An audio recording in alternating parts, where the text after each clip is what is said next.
Halo, assalamualaikum warahmatullahi wabarakatuh. Kembali lagi di channel saya HRK12. Kali ini saya akan menjawab beberapa pertanyaan. Pertanyaannya begini, banyak yang bertanya pada saya bahwa kenapa sih otot saya itu sulit berkembang padahal saya sudah nge-gym lama.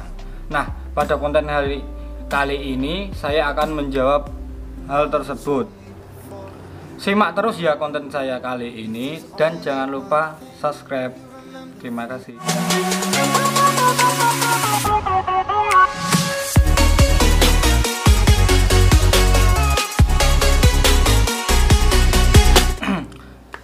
Nah, hal pertama yang harus diperhatikan adalah pola latihan ya. Pola latihan itu sendiri yang pertama itu kita seberapa sering sih kita latihan, seminggu seberapa kali. Untuk latihan sendiri ya, kalau pengen cepet saran saya sih seminggu antara 5 sampai 6 kali ya. 6 kali. Kalau saya ya Senin sampai Rabu, Kamisnya off. Nanti di hari selanjutnya 3 kali, nanti off lagi gitu sih. Mungkin itu salah satu faktor kenapa perkembangan otot kita lama ya. Coba dikoreksi sendiri ya. Setelah kita rasa maksimal latihan kita sudah antara 5 sampai 6 kali seminggu, kita lihat lagi nih gimana cara latihan kita. Apa kita terlalu lama latihan, terlalu lama bersantai ya. Untuk waktu maksimal latihan itu menurut saya ya sekitar 1 sampai setengah jam, tapi dilakukan dengan serius ya. Jangan kita sambil fitness sambil pegang HP, main HP, sambil nongkrong, bicara-bicara gitu, pasti nanti kenanya nggak akan maksimal lah. Dan waktu kita latihan, kita gunakan waktu off itu gunakan terlalu lama untuk ngobrol, untuk main HP, maka nanti akan kurang maksimal ya. Bisa saja nanti yang semula udah berkeringat nanti udah keringatnya hilang. Itu pasti kalau udah keringat hilang itu nanti udah males lah. Nah, untuk selanjutnya kita waktu latihan itu ya harus terprogram dulu lah. Hari Senin kita mau latihan apa, hari Selasa kita mau latihan apa, kita harus terprogram ya. Kalau saya sendiri hari Senin itu dada sama tricep.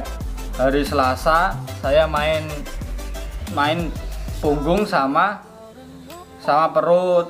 Yang hari ketiga nanti saya main bahu sama bicep. Nanti yang hari keempatnya off. Yang hari selanjutnya saya mainnya kaki nanti bisa dibarengi dengan otot kecil yang dirasa kurang.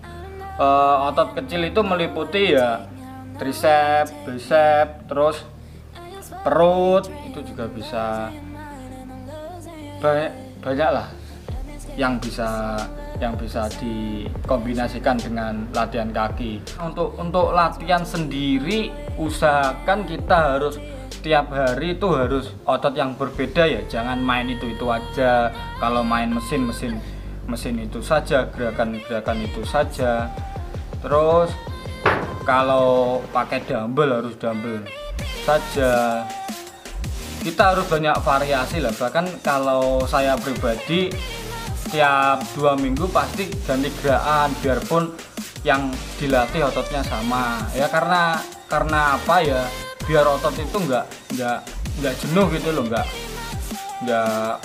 stuck di itu aja. Kadang kan otot juga bisa merasakan bosan lah. Nah, kita itu harus harus ganti pola latihan, ganti gerakan gitulah, biar otot itu nggak bosen. Untuk selanjutnya itu adalah kita harus mempunyai targetnya itu ya, ibaratnya kita di awal fitness itu harus kuat mengangkat segini, nanti target 2 minggu lagi bisa harus naik 2 kilo bisa. Atau kita kalau udah awal fitness itu udah, kalau bisa ya nanti difoto dulu lah biar kelihatan before afternya seperti apa. Gunanya buat apa ya, buat penyemangat aja, buat penyemangat lah. Nanti kalau ada perubahan kan kelihatan nanti bisa buat motivasi kita sendiri biar makin semangat lah. Hal yang kedua yang kita perhatikan setelah pola latihan itu adalah pola makan. Kalau kita serasa udah latihan maksimal, udah 5-6 kali, udah latihan serius, udah konsisten, udah program juga ya, udah ada targetnya, tapi kalau hal kedua ini nggak dipenuhi juga nanti akan kurang maksimal pembentukannya. Untuk nutrisi sendiri harus kita perhatikan ya, seperti kita harus mencukupi kebutuhan protein kita setiap hari. Untuk protein saya setiap hari itu ya biasanya dari whey atau dari makanan ya, kadang ada ikan, ada ayam, ada kacang-kacangan seperti bisa dari tahu, dari tempe, dari kacang tanah, dari kacang hijau. Makan untuk memenuhi nutrisi kita juga bukan makan asal banyak aja. Contohnya ya yang sering kita temui di sekitar rumah kita ya, kayak bubur ayam, nasi goreng. Terus untuk anak kos pasti sering bikin mie instan gitu. Nah itu saya rasa nutrisinya kurang sih. Untuk biasanya yang buat mie instan biasanya kalau saya ya, saya kasih telur entah 2 atau 3 gitu. Untuk pemenuhan protein juga banyak yang salah berpikiran bahwa kita harus makan asal banyak, makan harus banyak lah, pokoknya dimakan aja lah ya. Nggak salah sih untuk menambah massa otot, cuma kan harus kita perhatikan nutrisinya terlebih dahulu. Kayak dada ayam itu proteinnya per 100 gram, kayak tahu berapa sih proteinnya berapa sih per 100 gram. Untuk mengetahui cara mudah kebutuhan protein kita setiap hari ya tinggal kalikan aja berat badan kita kali 2. Nanti sih hasilnya itu nanti sebagai jawaban untuk kebutuhan protein kita tiap hari berapa gram gitu. Contohnya ya kalau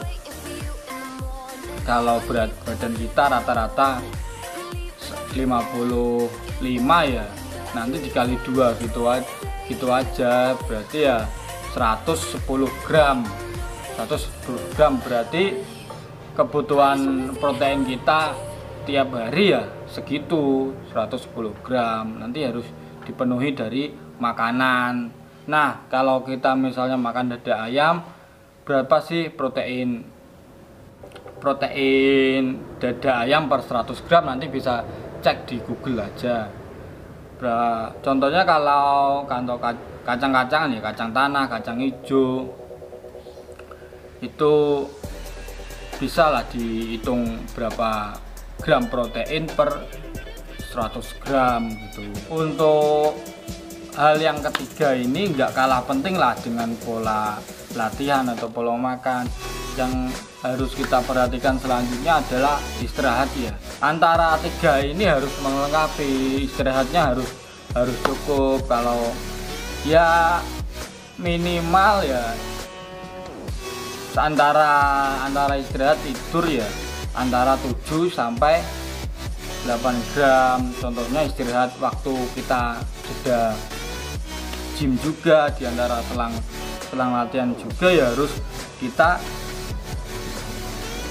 gunakan untuk istirahat yang cukup, untuk pemenuhan nutrisi juga. Kalau kita latihan serius dan pola makan udah bagus ya, tapi istirahatnya jelek ya, nanti pertumbuhan ototnya kurang maksimal. Karena otot itu biasanya akan recovery, itu akan pemulihan pada waktu kita istirahat. Nah kalau kita kurang istirahat biasanya ya masih pegel-pegelnya ya nggak hilang, terus masih nyeri otot gitulah, nyeri otot. Nah kalau udah gitu ya waktunya untuk istirahat, recovery, untuk pemulihan otot lah.